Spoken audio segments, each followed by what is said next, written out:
The Derelict screamed as they cut through her skin. Joss Harlan felt the vibration through her boots, a low moan that travelled up her legs and settled in her teeth. 30 years of salvage work had taught her to read those sounds. This one said the ship had been dead a long time, that the metal had gone brittle in the void, that somewhere in the dark behind them, atmosphere was venting into spaces that hadn't held air in millennia. She switched her headlamp to wide beam and played it across the corridor. The walls were grown, not built, organic composite that had calcified into something between bone and ceramic. Vormacht construction. The empire that had ruled 2/3 of the Orion Spur before humanity learned to make fire. Gone for 10,000 years. Nothing but ruins and radiation graves. And salvage. "Steady on the cutting torch, Rafe," Joss said into her helmet comm. "You're making her sing." "She's been singing since we docked, Captain." Rafe's voice crackled with interference. 3 bulkheads away and the signal was already degrading. Whatever alloy the Vormacht used played hell with radio. "This old girl wants to tell us something." "Yeah, she wants to tell us to get off her back." Joss swept the light across a junction where 3 corridors met at unnatural angles. Vormacht didn't think in straight lines. "Mira, you getting anything on deep scan?" A pause.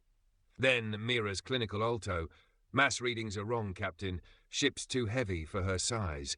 Either she's loaded with cargo or her hull's got layers we're not seeing. Hidden compartments? Or shielded ones?" Joss smiled in her helmet. Shielded meant valuable. Valuable meant they could make payroll and then some. The Persephone's Mercy was 3 months behind on dock fees, and the hauler's starboard fusion plant was held together with optimism and thermal tape. They needed this score. She really needed this score. "All right, priority Alpha on the bridge. Everything else is secondary." Joss started forward, mag boots clunking against the deck. Behind her, the rest of the boarding team spread out, Chen and Okoye moving toward engineering, Takeshi and Katri vectoring to the cargo bays. Standard pattern. They'd run it 100 times. The corridor curved, and she followed it deeper, watching the walls. The organic composite was veined with darker striations, like fossilized circulatory systems. Beautiful, in its way. The Vormacht had built their ships to live. Some of the old wrecks still had working biosystems, could heal minor damage if you fed them the right catalyst. Nobody knew how it worked. The Vormacht hadn't left instruction manuals. They'd left silence and empty space and enough debris to keep human salvagers busy for centuries. "Captain," Chen's voice tight, "you need to see this." Joss stopped. "What have you got?" "Reactor chamber. It's still warm." She felt her pulse tick up. Reactors didn't stay warm, not after 10,000 years, not unless something was feeding them. Define warm. 300 Kelvin, and rising. Joss turned and started back toward engineering, moving faster now. 300 Kelvin was above freezing, above human freezing, in a ship that should have been at the temperature of the void. "Talk to me, Mira." "Scanning now, Captain. I'm reading power distribution throughout the ship. Low level, but it's there. This wreck isn't dead." "Dormant? Or waiting?" Joss reached the engineering deck and found Chen standing in the hatchway, his helmet lamp pointed down into a cathedral-sized chamber. The reactor sat at the center like a heart, a pulsing mass of the same organic composite as the hull, shot through with light that cycled from amber to deep red. It breathed. She'd seen a lot of things in 3 decades of cutting open dead ships. She'd found mummified crews still strapped in their stations. She'd cracked pressure doors to discover cargo holds full of machinery that screamed when exposed to oxygen. Once she'd walked through a biodome that had somehow maintained its ecosystem for 600 years, full of plants that had evolved in total darkness. But she'd never seen a reactor that breathed. "Chen," she said quietly, "back away from the hatch." He didn't argue. Good man. Joss triggered the team-wide channel. "All personnel, this is the captain. New situation. Wreck shows active systems. We're pulling back to the Mercy and reassessing." "Captain," Takeshi from the cargo bay, "you need to hear this first." "Negative. Extract now." "Joss," he almost never used her first name, "there's something in the cargo bay, something big, and I think it's been waiting for someone to find it." She closed her eyes, against her better judgment, against 30 years of survival instinct that said, when the dead ship wakes up, you run. She said, "Send me visual." The feed came through grainy and blue-washed. Takshi's helmet cam showed a cargo bay the size of a football stadium, lined with containment cylinders that rose like trees into the darkness above. Most were empty, their transparent walls clouded with residue. But at the center of the bay, one cylinder still glowed. Inside it, something moved. Joss felt her mouth go dry. The thing in the cylinder was roughly humanoid. 2 arms, 2 legs, a central mass that might be a torso. But the proportions were wrong. The limbs too long, the head too small. And it was covered in something that looked like armor but moved like skin, black and iridescent, covered in glyphs that scrolled across its surface in languages she didn't recognize. Takshi, get back to the Mercy. Now. It's sealed, Captain, behind 6 inches of containment-grade polymer. Whatever it is, the Vormacht didn't want it getting out. Which is exactly why we're leaving it here. Captain. Mira's voice cut through urgent. I'm reading a transmission. Joss blinked. From where? The wreck. It's tight beam, encoded, and it started broadcasting the second we cut through the hull. Broadcasting to who? I don't know, but Joss, Mira's voice dropped. It's in human encryption protocols. For a moment nobody spoke. Then Joss said very carefully, say that again. The signal is using human military encryption. Fleet standard. 3 centuries out of date, but definitely ours. A pause. Captain, how does a 10,000-year-old Vormacht dreadnought know how to speak human? Joss stared at the feed from Takeshi's camera, at the thing suspended in its cylinder, at the glyphs scrolling endlessly across its surface, and in the back of her mind a memory surfaced, something her first captain had told her, back when she was green and stupid and thought salvage was just cutting up old metal. The Vormacht didn't die out, kid. They just stopped answering. All personnel, she said. Extract immediately. Leave the cutting gear. Leave everything. Back to the Mercy in 5 minutes, or I'm sealing the airlock and leaving you here. She started moving, heading back toward the docking collar, her mind racing. A dormant ship that woke when they touched it. A signal in human encryption. A prisoner, or weapon, or something, locked away in a cargo bay. And somewhere out in the black, something receiving that transmission. They were 3 days from the nearest gate, 8 from the nearest station. If something came for this wreck, if someone answered that signal, the Persephone's Mercy and her crew of 30 would be caught between whatever wanted this ship and whatever the ship contained. Bad odds. The worst she'd seen. Behind her, the Derelict's groan shifted in pitch, became something almost like a voice. She ran. 4 minutes later, Joss sealed the airlock behind the last crew member and hit the emergency separation.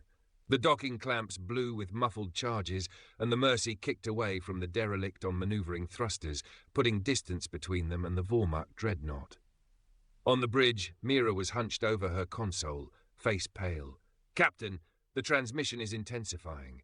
It's burning through spectrum now, hitting every frequency. Can you jam it? Not without knowing what it's saying. If I jam blind, I might trigger something worse. Joss dropped into the captain's chair, fingers flying over her own board. How long until something hears it? At this intensity, if there's anyone listening in system, they already have. Mira looked up. And Captain, I pulled the metadata from the transmission. The encryption key is registered to FSS Talos. Joss froze.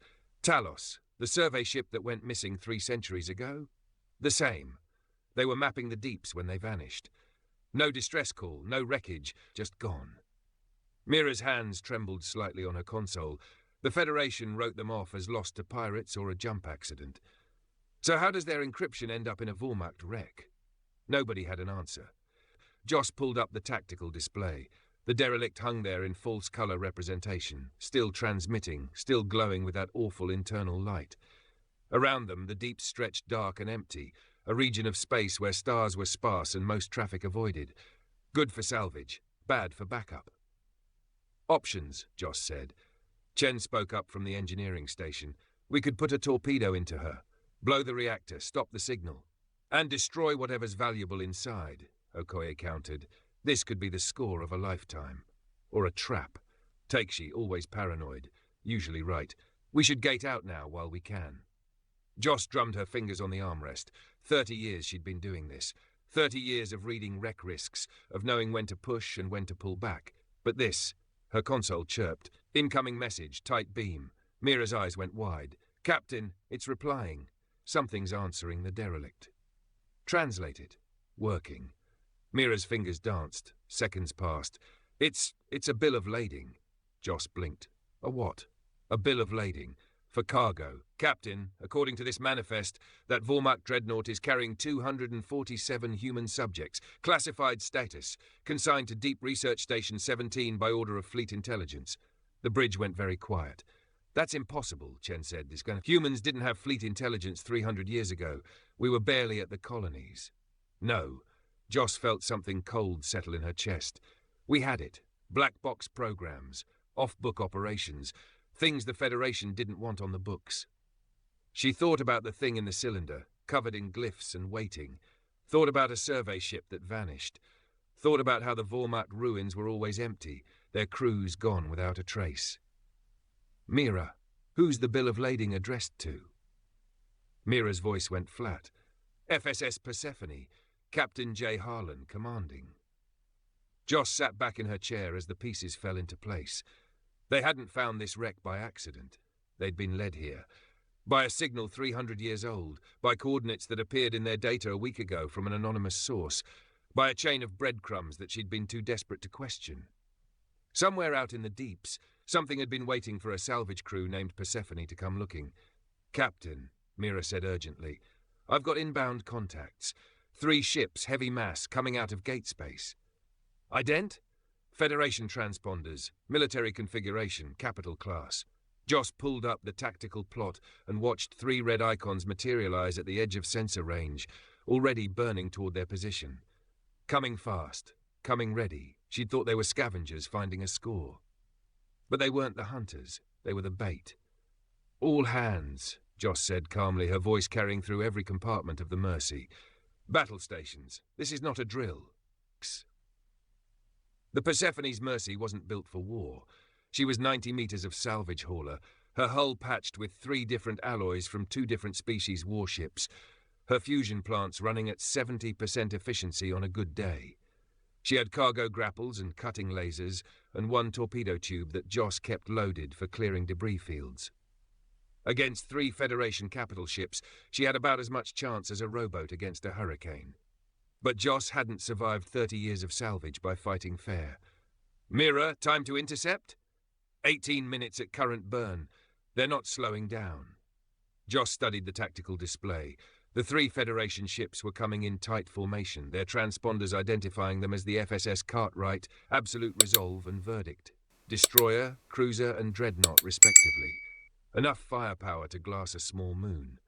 And they were burning hard toward a position that would bracket both the Mercy and the Vormacht Derelict.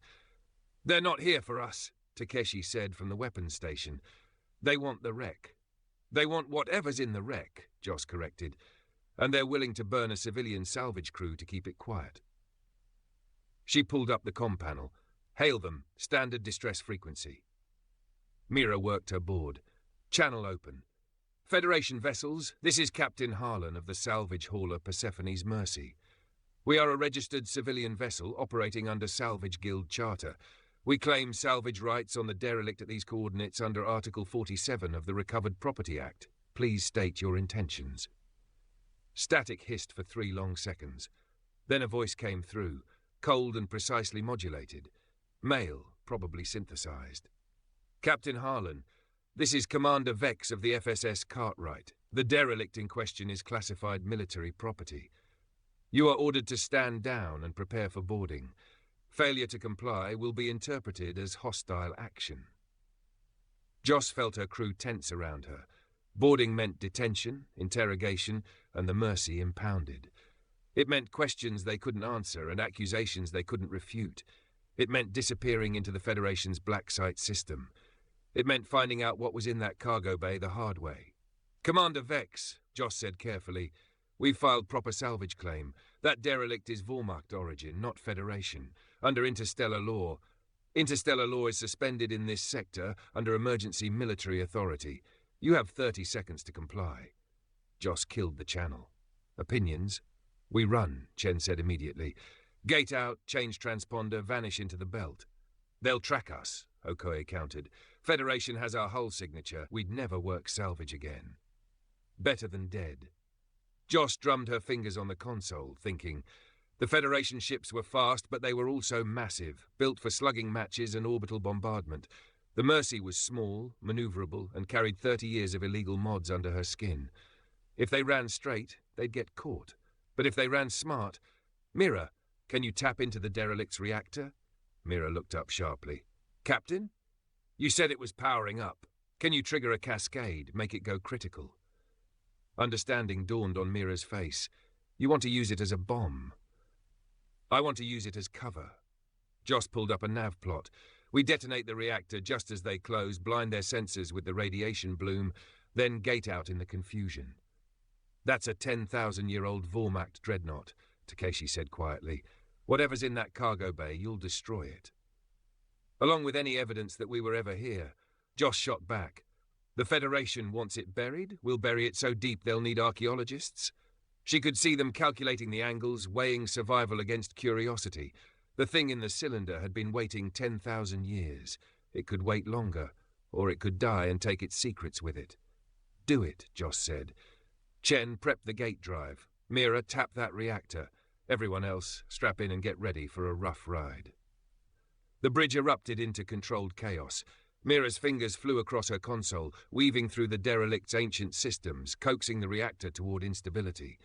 Chen worked the gate calculations, plotting a jump that would take them 3 systems over in a direction no sane captain would go. Takeshi armed the torpedo tube, just in case. And Joss watched the clock count down, watched the Federation ships close the distance. 15 minutes. 10. Reactors responding, Mira said, sweat beading on her forehead. But Captain, it's not going critical, it's doing something else. Define something else. It's opening. There's a hatch cycling in the cargo bay. Whatever they had locked up, it's getting out. Joss felt her stomach drop. Can you stop it? No, it's on automatic sequence. The reactor's powering the release mechanism. Mira looked up, face pale. Captain, I think the transmission wasn't calling the Federation. It was calling whatever's in that cylinder. Waking it up. On the tactical display, the 3 Federation ships adjusted their vectors.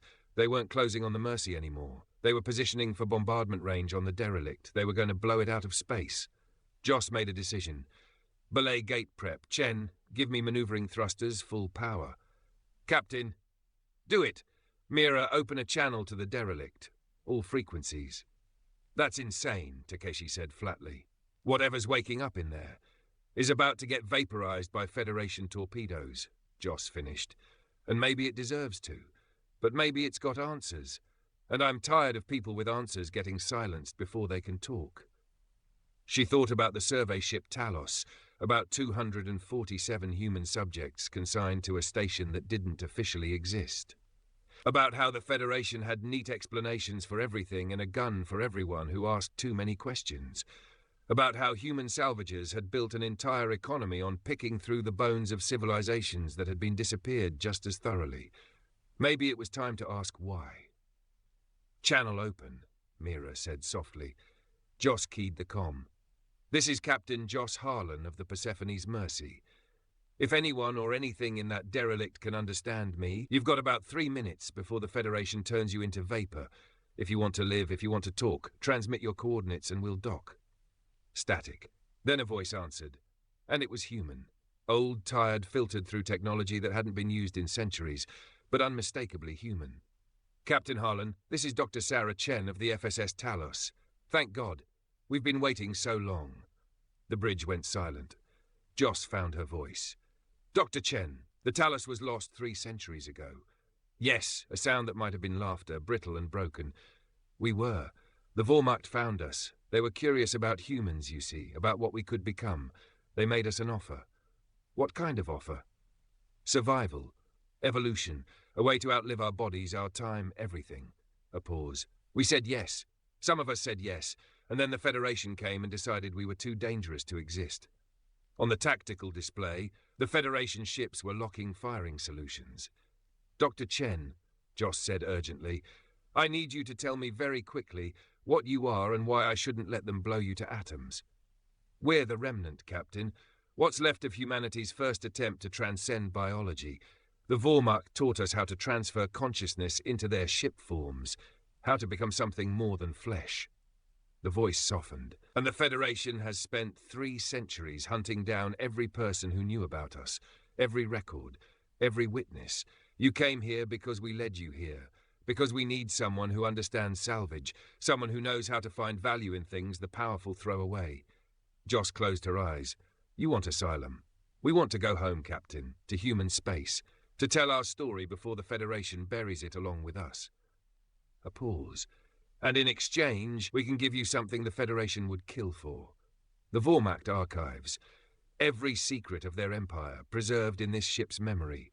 Proof of where they went, why they left, and what they were running from."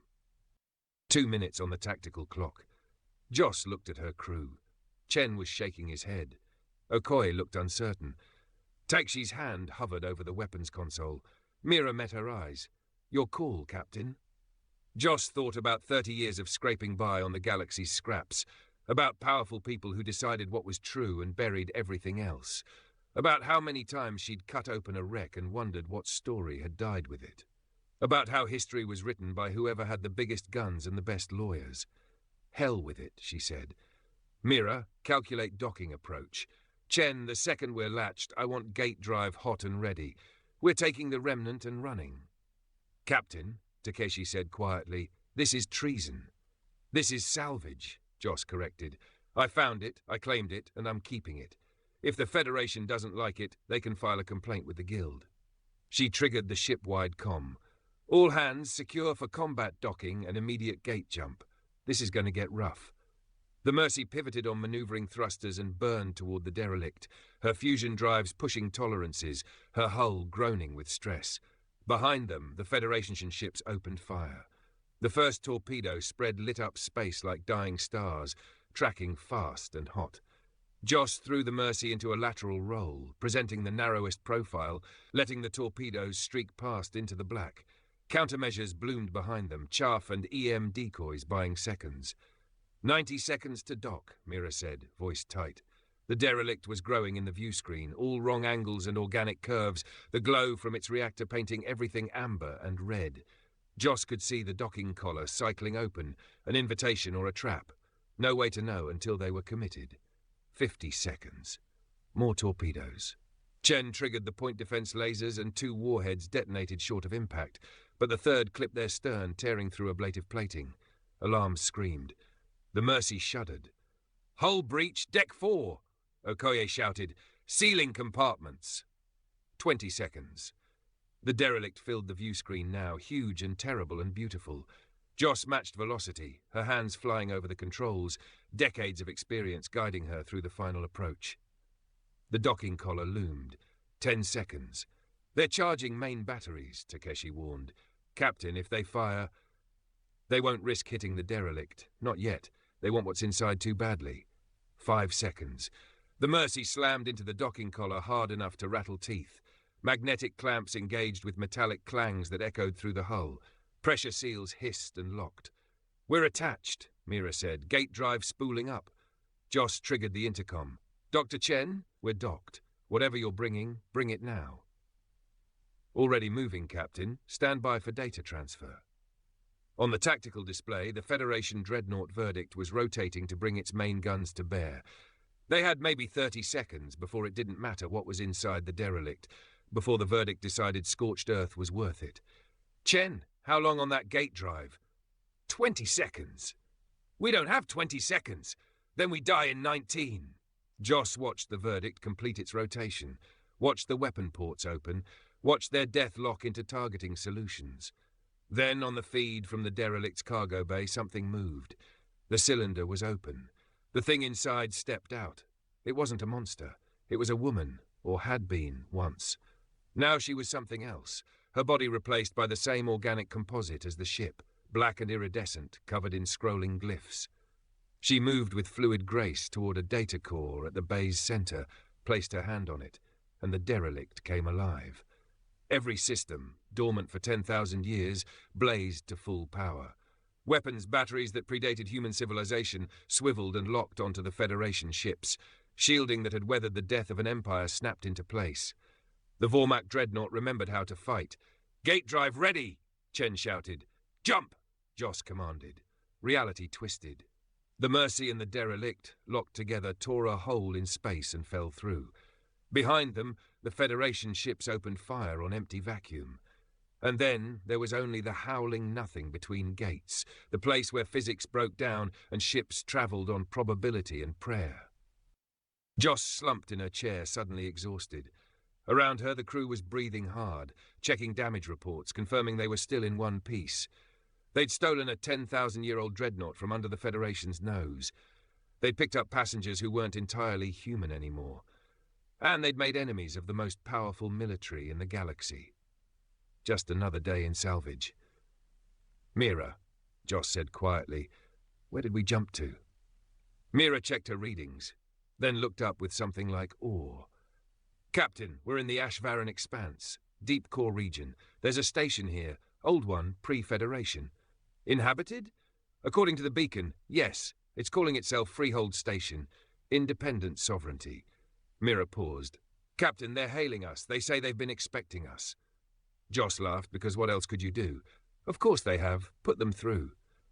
A new voice came over the comm, human but accented in a way she didn't recognize, something old and careful. "Captain Harlan, welcome to Freehold. Dr. Chen told us you were coming. We have docking space for your ships and asylum for your crew. The Federation's writ doesn't run here. And what's the price for your hospitality?" "Just your story, Captain, and whatever you pulled from that Vormacht wreck. We're collectors of things the galaxy wants forgotten. Seems you've become one of those things." Joss looked at the view screen, at the ancient station floating in the deep dark, at the derelict dreadnought still locked to her ship like a parasite or a partner. She thought about bills of lading 3 centuries old, about people who'd chosen to become something else, about how salvage wasn't just cutting up the dead, it was finding out what they'd tried to save. "All right, Freehold," she said. "We're coming in. But we're keeping our guns hot and our drives ready, just in case. Wouldn't expect anything less from a salvager. Freehold out." The channel closed. Joss sat back and closed her eyes. In 30 years, she'd never made a jump this far out, never run from the Federation, never picked up cargo that could talk back and fight wars. But then, she'd never had salvage like this before. "Captain," Mira said softly, "what happens now?" Joss opened her eyes and smiled. It wasn't a nice smile. It was the smile of someone who'd spent 3 decades being pushed around by people with more guns and better lawyers, someone who'd finally found leverage. "Now," she said, "now we figure out what we've got. We talk to Dr. Chen and the Remnant. We crack open those Vormacht archives, and then we decide what to do with the kind of information that the Federation kills to protect." She stood, feeling the aches of the last hour settling into her bones. "Because whatever else we are, we're salvagers. We take what the powerful discard, and we make it valuable. And right now, the most valuable thing in this galaxy is the truth." Around her, the crew of the Persephone's Mercy nodded. They'd followed her for years, through wreck after wreck. They'd trust her through this, even if this particular salvage might cost them everything. Freehold Station had been built by the Torgathi before they'd joined the Federation, before the Federation existed. It hung in the deep dark like a jeweled weapon, its spires reaching out into space, its interior a maze of tunnels and chambers carved from a single enormous asteroid. Independent, they called it. Joss had other words: lawless, dangerous, free. The docking procedure took 2 hours. The Remnant's dreadnought was too large for standard berths, so they parked it in the construction yards, under the watchful eyes of station security and their disturbingly large plasma cannons.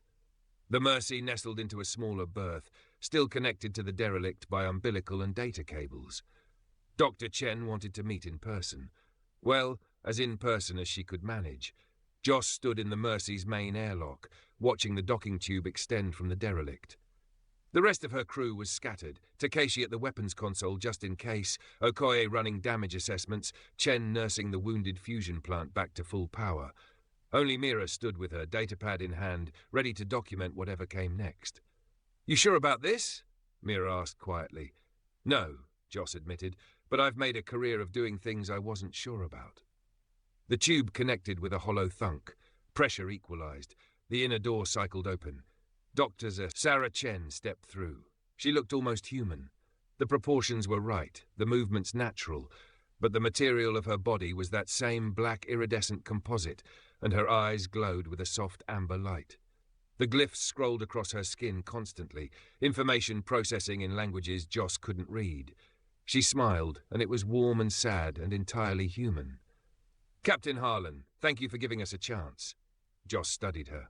"How much of you is still Sarah Chen?" "All of me. None of me." Dr. Chen touched the bulkhead gently, as if reassuring it. "I'm still Sarah, still human, but I'm also part of the ship now, part of the Vormacht's gift. We don't replace biology, Captain, we expand it. The Federation thinks you're dangerous. The Federation thinks anything they can't control is dangerous." Dr. Chen's expression hardened. "We didn't do anything wrong. We just refused to die on their schedule. Tell me about the Talos." Dr. Chen was silent for a moment, her eyes distant. When she spoke, her voice was soft. "We were a deep survey mission. 37 crew, 5 years in the deeps, mapping ruins, standard operation. Then we found a Vormacht archive station, active, inhabited. They were dying, the last few dozen of their entire species.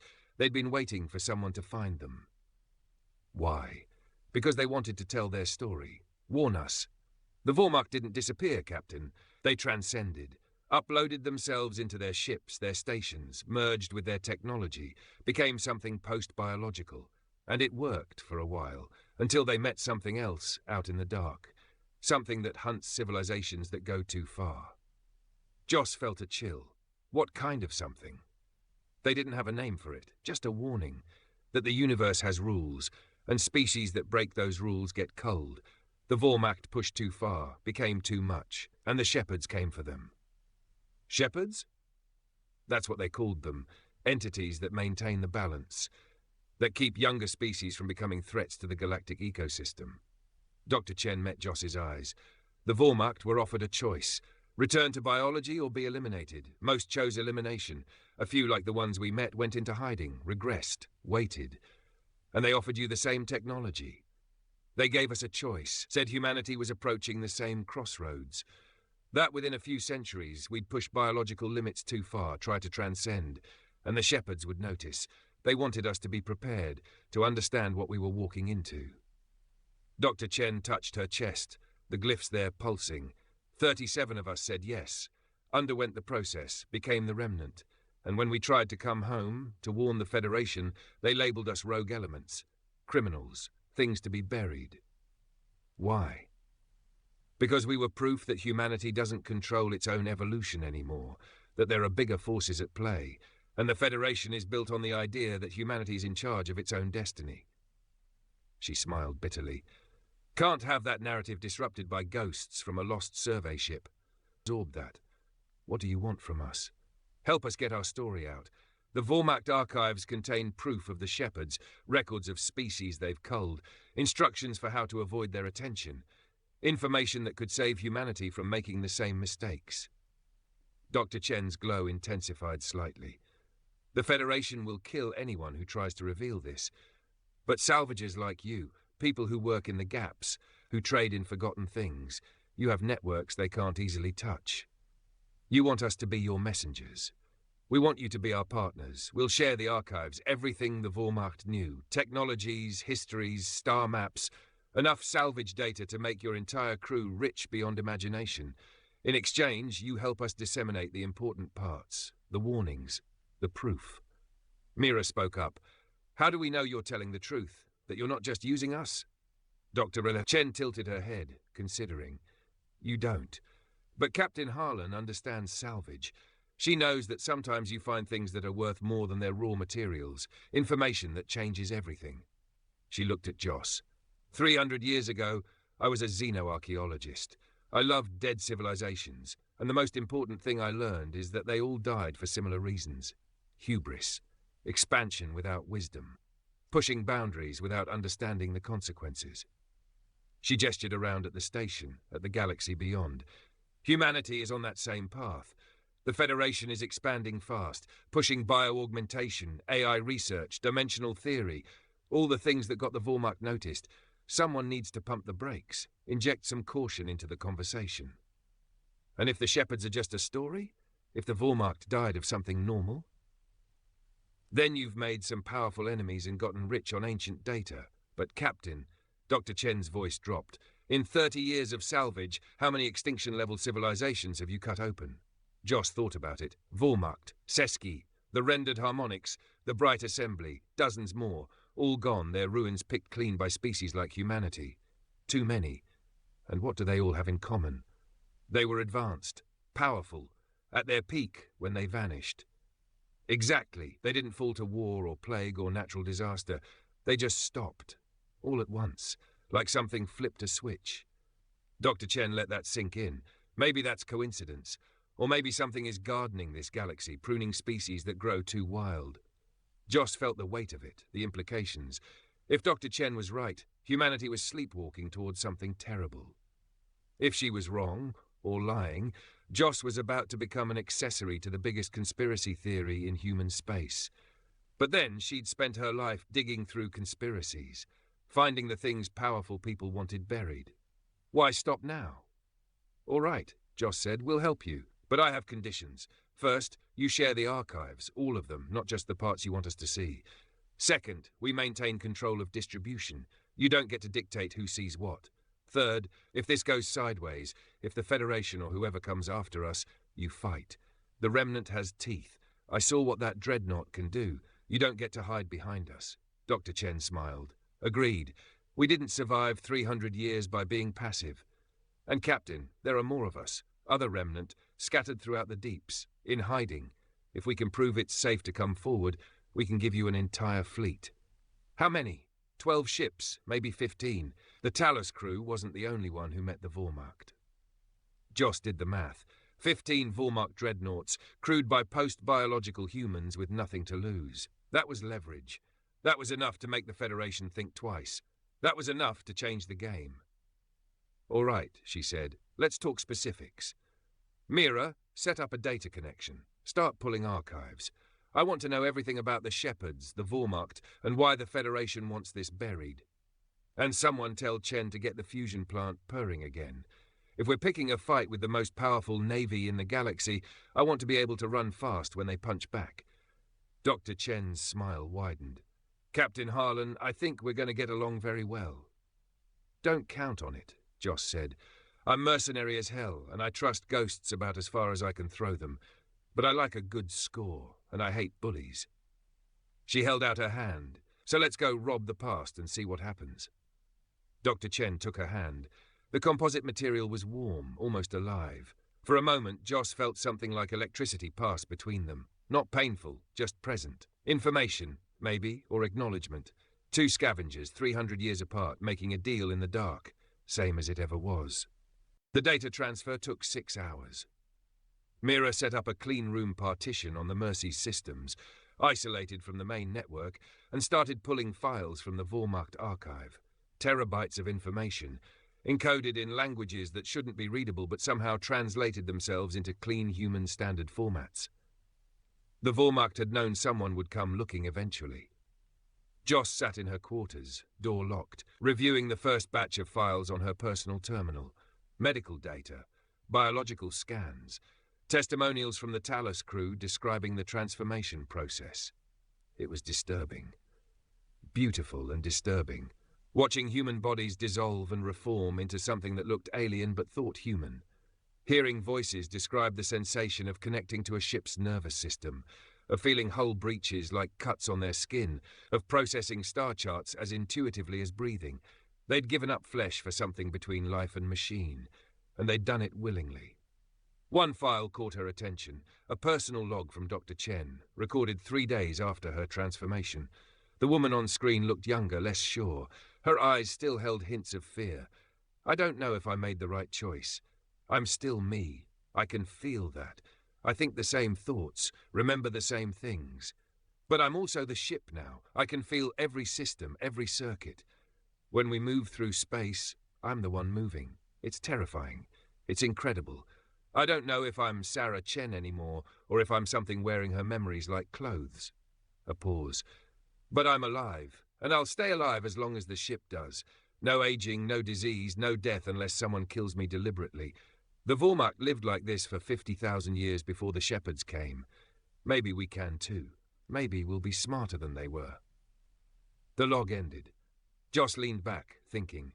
The Federation had tried to erase these people because they'd crossed a line, because they'd stopped being properly human. But what did that mean, really? Humanity had been modifying itself for centuries. Genetic tweaks, cybernetic enhancements, neural implants. Where was the line between augmentation and transformation? And who got to decide? Her terminal chimed. Incoming call from the bridge. She accepted. Takeshi's face appeared. Captain, we have a problem. Station security just flagged a Federation ship entering the system. Scout class moving fast. Joss sat up. How the hell did they track us? Unknown, but they're burning toward the station. ETA 3 hours. One ship? So far, but if they've got our location, more will follow. Joss rubbed her face. 3 hours. Not enough time to finish the data transfer, not nearly enough time to plan distribution. But enough time to run if they left now. Or enough time to fight if they stayed. She thought about Dr. Chen and the Remnant. About the archives. About how many times the Federation had gotten away with burying inconvenient truths because nobody had the firepower to stop them. About how salvagers spent their whole lives cleaning up other people's messes while the powerful wrote history to suit themselves. Tell Dr. Chen to prep the dreadnought for combat, Joss said. And get me a channel to Freehold's command. Time to see if they're really independent or just pretending. Captain, if we fight. I know. But Takeshi, we spent 30 years picking through dead civilizations without asking why they died. Maybe it's time we stopped being scavengers and started being archaeologists. Real ones, the kind who dig for truth instead of profit. Takeshi looked at her for a long moment, then nodded. I'll set up the channel. But, Captain, this might be where we die. Might be, Joss agreed. But at least we'll die over something that matters. The screen went dark. Joss stood and grabbed her jacket. Time to see if the Remnant's teeth were as sharp as advertised. Time to find out if an old salvage hauler and a ghost ship could stand against the Federation's machinery. Time to stop running. She headed for the bridge, feeling lighter than she had in years. Because for once, she wasn't scrapping for someone else's leftovers. She was fighting for something real, even if it killed her. And in the deep dark, the Vormacht dreadnought powered up its weapons and remembered how to hunt. The Federation's scout ship was called the FSS Oversight. Small, fast, packed with sensors and a crew that specialized in finding things people wanted hidden. It burned into Freehold's sensor range exactly 3 hours after Takeshi's warning, running hot and broadcasting its authority like a weapon. Joss watched it on the tactical display from the Mercy's bridge, her crew at their stations, the Vormacht dreadnought, floating beside them like a sleeping predator. Hail them, she said. Mira opened the channel. A face appeared on screen, severe, feminine, with the kind of expression that suggested she'd seen everything and been disappointed by all of it.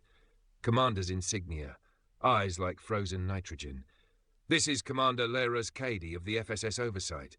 I'm looking for the salvage vessel Persephone's Mercy and its captain, Joss Harlan. My sensors tell me you're right here, so let's skip the games. Joss smiled without humor. Commander Cade, this is Harlan. What can I do for you? You can surrender the stolen military property you absconded with from Sector 777. The Vormacht Derelict and its contents are classified. By harboring them, you're in violation of about 30 different federal statutes. The Derelict is salvage, Commander. I filed claim under Guild law. Guild law doesn't supersede federal security clearances. Cade's expression didn't change. Captain Harlan, I've been doing this job for 15 years.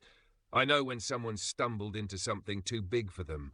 Right now, you're sitting on information that could destabilize the entire Federation. Maybe you don't understand that. Maybe you think this is just another score. She leaned forward slightly. It's not. The people you're protecting, the Remnant, they're dangerous. Not because they're violent, but because they represent a path humanity can't afford to take. If we let that technology spread, if people start thinking they can transcend biology without consequences, we'll repeat the mistakes of every civilization that came before us. You mean the shepherds, Joss said. Cade's eyes narrowed. They told you. They told me a lot of things, including how the Federation has been covering up evidence of extinction-level threats for decades. How you've been disappearing anyone who gets too close to the truth. We've been protecting humanity, Cade said sharply. From itself, from knowledge that would cause panic, from technologies we don't understand. She gestured at the dreadnought on her own tactical display. That ship, Captain, do you know what it is? It's a graveyard. The Vormacht poured themselves into those vessels thinking they'd achieve immortality. Instead, they lost themselves, became ghosts haunting metal, and something noticed, something came for them. The shepherds, we don't know what they are, but every deep space probe we've sent into Vormacht space comes back with the same readings. Massive energy signatures, structures that shouldn't exist, weapons platforms that dwarf anything in known space, and silence. Total, absolute silence where civilizations used to broadcast. Cade's voice dropped. Whatever the shepherds are, they're real, and they're watching. The Federation's policy is simple. Don't attract their attention. Keep humanity biological. Keep us small and quiet and alive. Your friends in the Remnant, they're a flashing neon sign saying, "Come find us." And when those things arrive, they won't discriminate between the transformed and the baseline. They'll sterilize the whole species. Joss studied the commander's face, looking for the lie. She didn't find one. Cade believed what she was saying. That made her more dangerous than a simple enforcer. So your solution is to bury the truth, disappear anyone who knows. Let humanity stumble blind into whatever's out there. My solution is to buy us time, to keep humanity below the threshold until we understand what that threshold is, until we can defend ourselves. Cade's expression softened slightly. Captain, I know what you think of us. The big bad Federation, silencing dissidents, playing God. But we're not monsters. We're just people trying to keep the species alive long enough to figure out the rules. By killing anyone who breaks them. By quarantining threats before they metastasize. Cade leaned back. I'm giving you a choice, Captain Harlan. Turn over the Remnant and the archives. In exchange, you and your crew go free. No charges. No black marks. You walk away and we forget this ever happened. And if I refuse, then I call in the battle group that's currently 3 jumps behind me. 6 capital ships, Captain. Enough firepower to reduce this station to debris. Freehold's independence is tolerated, not guaranteed. If they harbour federal fugitives, that tolerance ends. Joss glanced at her crew. Chen looked worried. Okoye was stone-faced. Takeshi had his hand near the weapons console, ready. Mira was running calculations, probably trying to figure out if they could gate out before a battle group arrived.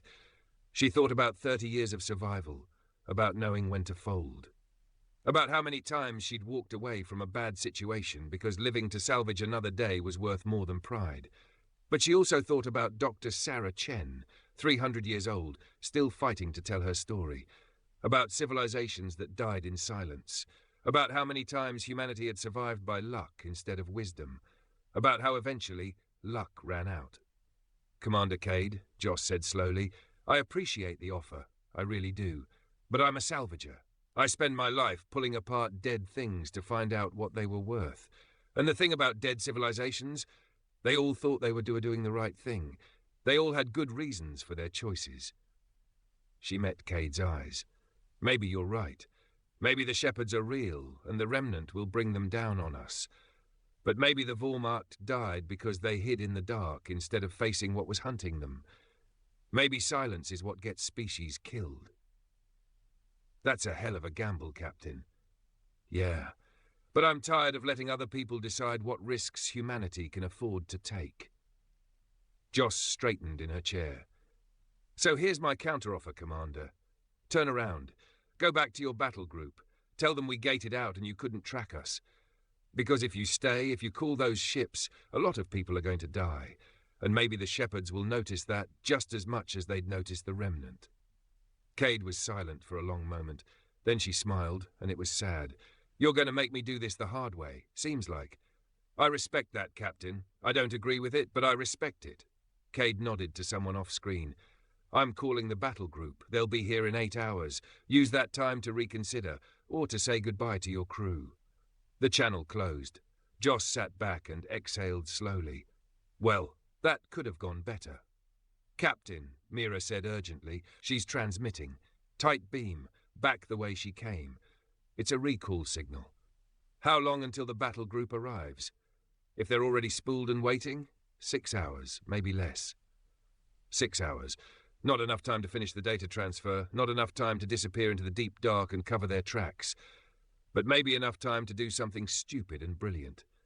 Joss triggered the ship-wide comm. All hands, this is the captain. We've got 6 hours before the Federation arrives in force. Anyone who wants to leave, now's the time.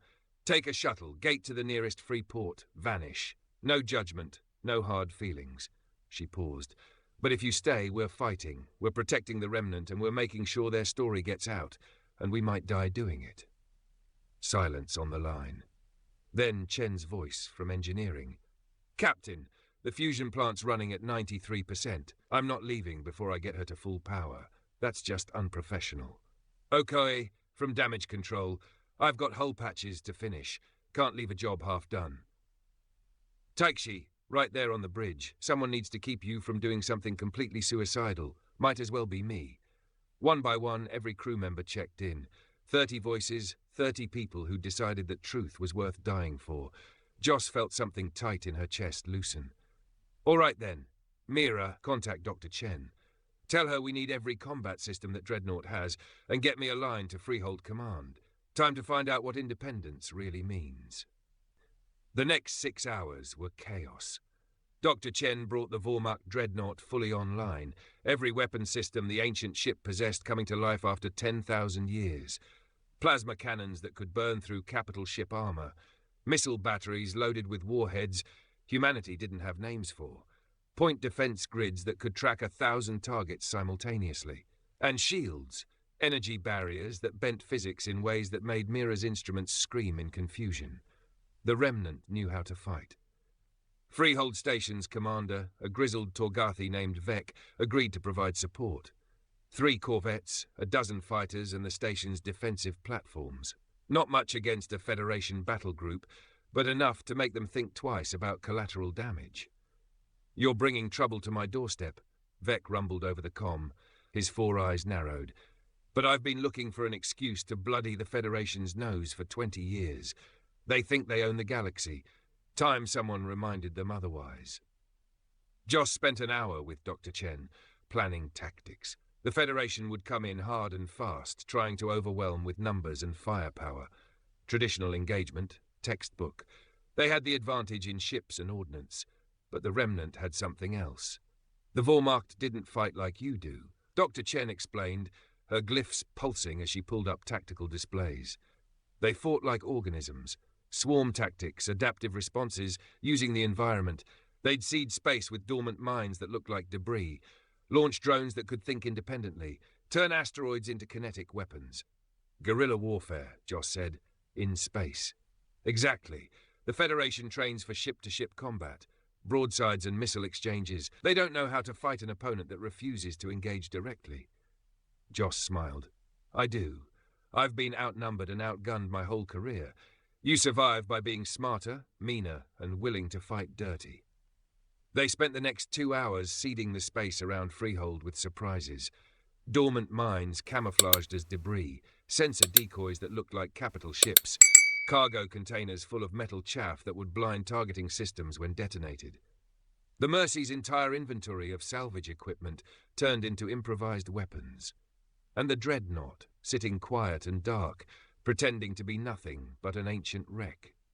When the Federation battle group dropped out of gate space, they found exactly what they expected to find.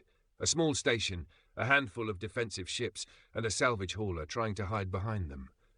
What they didn't see was the trap.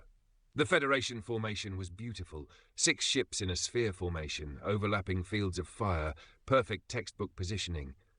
The dreadnought verdict at the center, flanked by 2 cruisers and 3 destroyers, enough firepower to crack a planet. Commander Cade's voice came over open frequencies. Freehold Station, this is the FSS verdict. You are harboring federal fugitives and stolen property. Stand down and prepare for boarding or be considered hostile. Vec's response was a Torgathi war growl that translated roughly to an anatomically creative suggestion involving the commander's ancestry. The Federation opened fire. Missiles streaked across the void, hundreds of them, overwhelming point defense through sheer numbers. Freehold's platforms lit up the dark, shooting down dozens, but more got through. One of Vec's corvettes took a direct hit and broke apart, scattering debris and bodies into the black. Then the dreadnought woke up. The Vormacht ship had been playing dead, emissions at zero, looking like nothing but a derelict caught in the crossfire. When its shields snapped on, they filled the tactical displays with energy readings that made the Federation's sensors scream. When its weapons came online, they lit up space like a newborn star. The first salvo from the dreadnought's plasma batteries caught the destroyer FSS Cartwright amidships, burning through shields and armor like they were paper. The ship broke in half, both pieces tumbling away, trailing atmosphere and fire. The second salvo crippled a cruiser. The Federation formation broke. Suddenly they weren't fighting a small station and some corvettes. They were fighting a Vormacht dreadnought, a ship from a civilization that had conquered a third of the galaxy. All ships evasive. Cade's voice was tight with controlled panic. Concentrate fire on the dreadnought. Kill it before. The dormant mines activated. 300 improvised weapons, scattered through the battlefield like seeds, came alive at once. Some were simple kinetics, accelerating toward the nearest Federation signature. Others were dirty nukes, legacy weapons from humanity's early colonial period. A few were Vormacht technology. Dr. Chen had jury-rigged, things that twisted space and made ships' navigation computers have seizures. The Federation's perfect formation became chaos. Joss watched from the Mercy's bridge as one destroyer flew straight into a minefield trying to evade plasma fire. The ship's shields held for 3 impacts, then collapsed. The fourth mine hit the engineering section, and the destroyer's fusion plant went critical, adding its own small sun to the battlefield. 2 capital ships down in 90 seconds. They're regrouping, Takeshi reported, pulling back to extreme range. Don't let them, Joss said. Dr. Chen, can you pursue? Already moving. The dreadnought surged forward, impossibly graceful for something its size, eating the distance between it and the remaining Federation ships. The cruisers tried to bracket it, firing from both sides. The dreadnought's shields held, absorbing punishment that would have destroyed any human ship. And it returned fire with weapons that had been old when humanity was young. One cruiser died. The other lost its forward section and went tumbling. That left the verdict alone, its escorts dead or dying around it. Cade's face appeared on every screen in the system, transmitted on all frequencies. All ships, cease fire. Verdict surrenders. Joss felt the adrenaline drain away, leaving her hollow. Cease fire, she ordered. Around the battlefield, the shooting stopped. The silence was deafening. Joss opened a channel to the verdict. Commander Cade, that was a hell of a thing. Cade's face was pale but composed. You had Vormacht weapons. We weren't prepared for that level of technology. You weren't prepared for us to fight back at all, Joss corrected. You thought we'd fold, that we were just salvagers, not worth the risk. I miscalculated. Cade's jaw tightened. What now, Captain? You've won. Are you going to destroy us? Joss thought about it, about how easy it would be to order Dr. Chen to fire, to eliminate the verdict and anyone who could report what happened here, to buy time and safety with murder, about how that would make her exactly what the Federation feared. No, Joss said. You're going back. You're going to tell your superiors exactly what happened here. How a salvage crew and a ghost ship kicked your ass. How the Remnant isn't going away, and neither is the truth about the shepherds. She leaned forward. And you're going to tell them that if they come back, we'll do it again. That Freehold is under our protection now. That any station or ship that harbours the Remnant is under our protection. That humanity's got a new player in the game. And we don't play by Federation rules. Cade stared at her. You're declaring war. I'm declaring independence. There's a difference. Joss smiled coldly. The Federation can adapt, or it can break. Either way, the days of burying inconvenient truths are over. The battle group I called, it was a lie, a bluff. There are no reinforcements coming. Joss laughed. I know, but you didn't know I knew, and that's what matters. Now go, before I change my mind about the mercy part. The verdict turned and burned for the gate, limping, trailing debris and pride. When it was gone, Joss slumped in her chair. Around her, the crew was silent, processing what they'd just done, what they'd just become. Captain, Mira said quietly, the data transfer is complete. We have the full Vormacht archives. Good, start distributing them. Every independent station, every free port, every information broker in human space. Make it impossible to bury. That'll make us targets. We were already targets. Joss closed her eyes. Might as well be targets with purpose. She thought about Commander Cade, about her earnest belief that humanity needed to stay small and quiet, about how the galaxy was full of people who thought they knew best, who made decisions for everyone else, about how maybe the only way to survive was to stop listening to those people. Dr. Chen, Joss said into the comm, how many other Remnant ships are out there? 14, all waiting for a signal that it's safe to emerge. Send the signal. Tell them to come to Freehold. Tell them. Joss opened her eyes. Decision made. Tell them the Salvagers are building something new. A coalition of everyone the Federation forgot, everyone they buried, and we're going to make sure nobody gets buried again. Silence on the line. Then Dr. Chen's voice, warm with something like hope. Captain Harlan, I think we just started a revolution. No, Joss said. We just finished one. The galaxy's been ruled by fear and silence for too long. Time to try something else. She stood, feeling the weight of it settle on her shoulders. The Remnant would come. Other outcasts would follow. Word would spread that there was a place in the deep dark where the Federation's rules didn't reach, where truth mattered more than control. And maybe, eventually, humanity would learn to face what was out there with eyes open instead of closed. Or maybe the shepherds would come and prove Cade right. Either way, Joss thought, at least they'd go down fighting instead of hiding. That was worth something. 3 months later, Freehold Station had tripled in size. The Remnant arrived first, 14 Vormacht dreadnoughts piloted by humans who'd been ghosts for centuries, each ship carrying archives and technologies the Federation had tried to erase. They parked in a defensive formation around the station, a wall of ancient power protecting the growing community. Then came the others. Salvagers who'd heard about Joss Harlan and her stand against the verdict. Free traders tired of Federation tariffs and regulations. Colonists from worlds too poor or too distant to matter to the central government. Scientists whose research had been deemed too dangerous. Augmented humans whose modifications violated decency laws. Everyone the galaxy had forgotten or tried to forget. They brought ships, skills, knowledge. They built workshops and labs and habitats. They argued and fought and compromised. They created something messy and democratic and chaotic, everything the Federation wasn't. Joss watched it grow from the Mercy's Bridge, now permanently docked at Freehold. Her salvaging days were over, or at least paused. She had bigger responsibilities now. Captain, Mira said, coming onto the bridge with a datapad, the Council wants to meet. They've drafted a charter. A charter?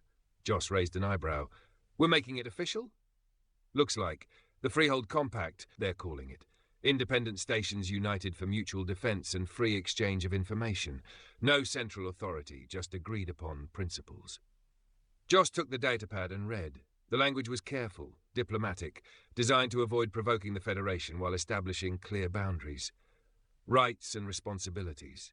Trade agreements. Defense protocols. At the bottom, a space for signatures. Representatives from 47 stations and 300 independent ships.